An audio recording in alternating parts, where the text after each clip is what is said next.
नमस्कार, मेरा नाम है अडिक खन्ना। इस समय उत्तर प्रदेश कांग्रेस कार्यालय में है। 2 दिन पहले चलिए चलते हैं, इलाहाबाद में एक घटना हुई और जो मेरे बगल में बैठे हैं विवेकानंद पाठक जी, इनका बुरी तरीके से बहुत बुरी तरीके से इनका सर फट गया। खैर 400% फीस की वृद्धि भी कर दी सरकार ने। कहा हाँ भैया बढ़ा दो, अब कहाँ बढ़ाओ फीस, ठीक है। इलाहाबाद किस लिए मशहूर है?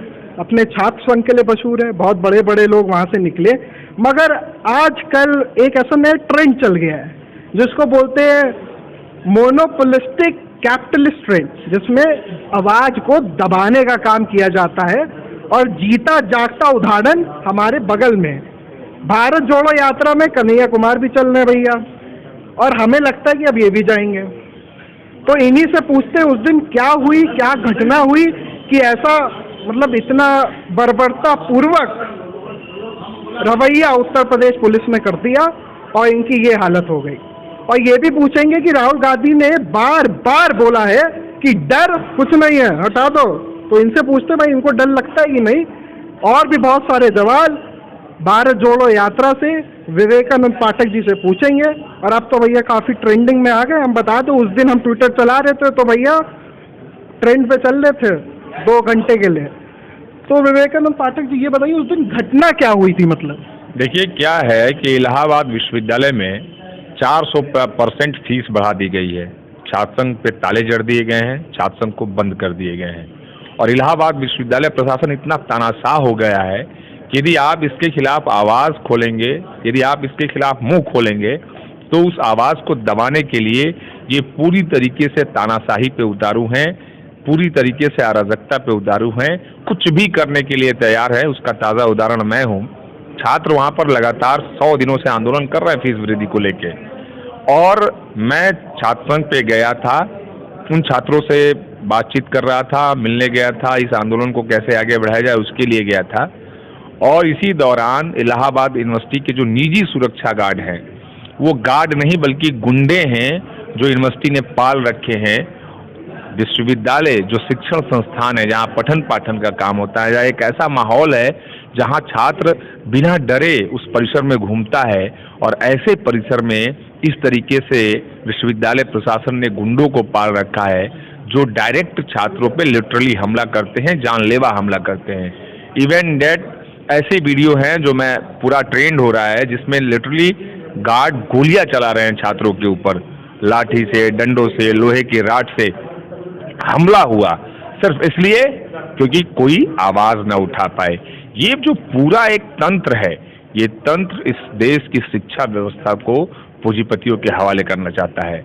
ये पूरा जो सिस्टम है, वो पूरा इकोसिस्टम इस देश के शिक्षा व्यवस्था को निजीकरण करना चाहता है। और इसीलिए तमाम तरह की पॉलिसी लाकर, जैसे न्यू एजुकेशन पॉलिसी है, उसमें पूरी तरीके से एक चीज है कि उसको शिक्षा को बाजारीकरण कर दिया जाए। और इसी के खिलाफ छात्र आवाज उठा रहे हैं, और ये आवाज न उठे इसलिए छात्र संघों पे ताले जड़ दिए गए हैं, एक रणनीति के तहत, एक साजिश के तहत। और हुआ यही। लेकिन यदि किसी को लगता है कि हम आवाज को दबा देंगे, तो बिल्कुल नहीं। हम लोग बब्बर शेर हैं राहुल गांधी जी के, और हमारे नेता कहते हैं कि डरो मत, लड़ते रहो। हम लड़ेंगे, उनके बूटों से, उनकी लाठियों से, उनके मुकदमों से हम डरने वाले नहीं हैं, उनके जेल भेजने से भी हम डरने वाले नहीं हैं। हमारा तो जो परंपरा है कांग्रेस पार्टी की, वो आज़ादी से पूर्व से हम लड़ने वाले लोग हैं। इनसे ज़्यादा बर्बरता हम लोगों ने सहा है।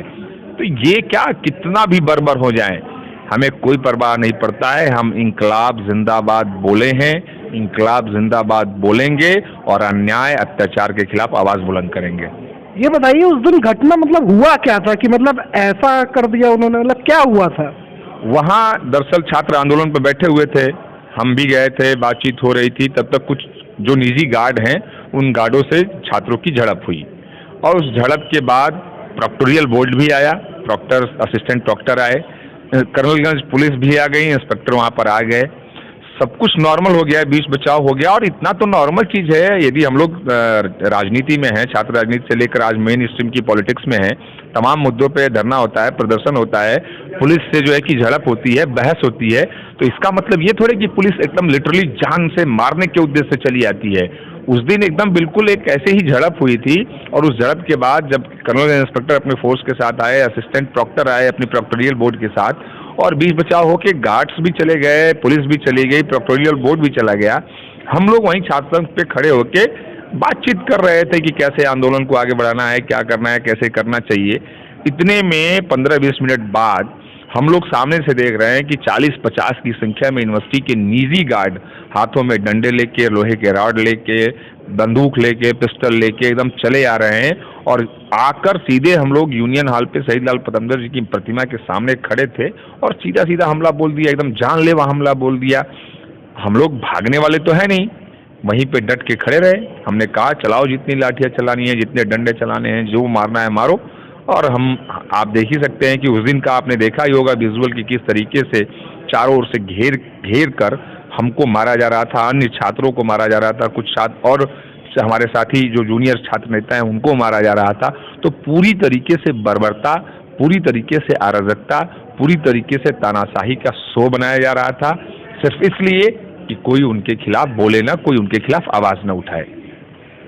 राहुल गांधी जी डर को पर्सोनिफाई करते हैं। अब देखते हैं विवेकानंद पाठक जी डर को कैसे पर्सोनिफाई करते हैं। मतलब ये डर बड़ा, मतलब आप सोच लो, कन्याकुमारी से 3000 किलोमीटर तक राहुल गांधी बोलते हुए आ रहे हैं कि डर कुछ नहीं है, मोहब्बत करो। तो अब इन्हीं से पूछते हैं, भाई ये तो युवा तर्क है, लाठी वाठी भी खा क्या है, सर्वर भी फूटा हुआ है, तो इन्हीं से पूछेंगे कि डर लगता है कि नहीं, और ये डर को कैसे पर्सोनिफाई करते हैं, बताइए डर को कैसे पर्सोनिफाई करते हैं। बिल्कुल नहीं डरते हैं, किसी भी तानाशाही हुकूमत के खिलाफ हम नहीं डरते हैं, हम सच के साथ खड़े हैं, हम हर उस अन्याय के खिलाफ आवाज़ उठाएंगे, हम हर उस तानाशाही के खिलाफ आवाज़ उठाएंगे। यदि किसी को ये लगता है, चाहे किसी सरकार को या विश्वविद्यालय प्रशासन को, यह लगता है कि हमारी आवाज़ को दबा लेंगे हमें डरा कर, तो हम डरने वाले लोगों में से नहीं हैं। हम लोग जिस परंपरा के ध्वजवाहक हैं, जिस विचारधारा से हमारी एक परवरिश हुई है, उस परवरिश में, उस कांग्रेस की विचारधारा में डरने नाम की कोई चीज़ ही नहीं है। अच्छा ये बताइए कितना कठिन है, कितना आसान है छात्र राजनीति से मेन स्ट्रीम की राजनीति में आना आज के परिप्रेक्ष्य में? देखिए, यदि हम कांग्रेस पार्टी की बात करें तो कांग्रेस पार्टी में तो किसी तरह की कोई दिक्कत नहीं है स्टूडेंट पॉलिटिक्स से मेन स्ट्रीम की पॉलिटिक्स में आना, क्योंकि हमारे नेता राहुल गांधी जी स्वयं इस चीज़ को बढ़ावा देते हैं। और आज यदि हम लोग यहाँ पर खड़े हैं तो सिर्फ अपने नेता राहुल गांधी जी की वजह से खड़े हैं। ये मतलब स्टूडेंट पॉलिटिक्स से, एनएसयूआई से, फिर यूथ कांग्रेस होते हुए आज मेन बॉडी में जनरल सेक्रेटरी हैं, इतनी कम उम्र में, ये हमारे नेता की देन है। लेकिन बिल्कुल मैं ये बात कहना चाहूँगा कि Bharatiya Janata party, right wing के लोग, आरएसएस की विचारधारा स्टूडेंट पॉलिटिक्स को मारने जानती है।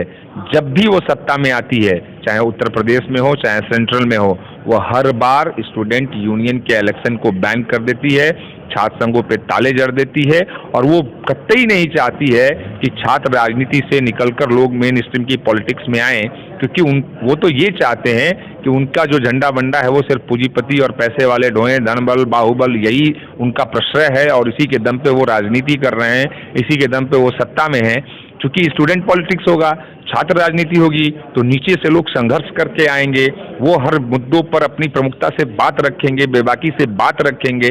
लेकिन भारतीय जनता पार्टी यही तो नहीं चाहती कि कोई बेबाकी से बात रखे, शैक्षणिक संस्थानों में, परिसरों में बात हो, राज्य के मुद्दे पर, देश के मुद्दे पर, अंतर्राष्ट्रीय मुद्दे पर। इसीलिए बड़ी साजिश के तहत सुनियोजित ढंग से छात्र संघों पे ताले जड़े गए हैं। भारत जोड़ो पे आपके क्या विचार है? देखिए, भारत जोड़ो यात्रा जो हमारे नेता राहुल गांधी जी ने निकाले हैं, वो इस देश के जो गरीब हैं, किसान हैं, मजदूर हैं, आदिवासी हैं, दलित हैं, शोषित हैं, वंचित हैं, नौजवान हैं, इन सारी पीड़ाओं को सुनने का है। और ये जो देश हमारा इतनी विविधता लिए हुए है, जो एक डाइवर्सिटी है, इस डाइवर्सिटी में यूनिटी के साथ जो बात करने की बात है, और हर बोली, हर भाषा, हर पहनावे, हर खान पान को एक यूनाइट करके जोड़ने की बात है। इसीलिए इस यात्रा का नाम भारत जोड़ो यात्रा रखा गया, क्योंकि जब ये सरकार किसानों पर काले कानून लाकर उनके हौसले को तोड़ने का काम करती है, तो राहुल गांधी जी उन किसानों से मिलकर उनकी आवाज़ उठाकर उनको जोड़ने का काम करते हैं।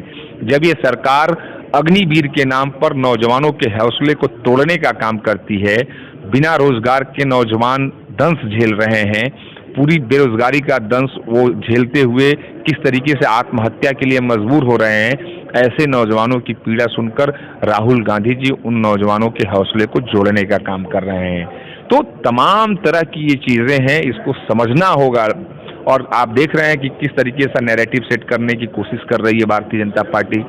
जब से ये यात्रा शुरू हुई है, तब से इस यात्रा को बदनाम करने के लिए तमाम तरह के नैरेटिव उसके आईटी सेल और उसके गोदी मीडिया द्वारा शुरू करने की कोशिश की गई।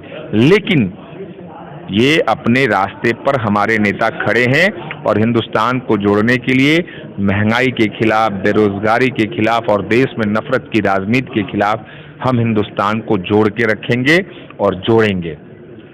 तो ये थे विवेकानंद पाठक, और इनको डर नहीं लगता है, एग्जेम्पलीफाई खुद सामने कि क्यों डर नहीं लगता है।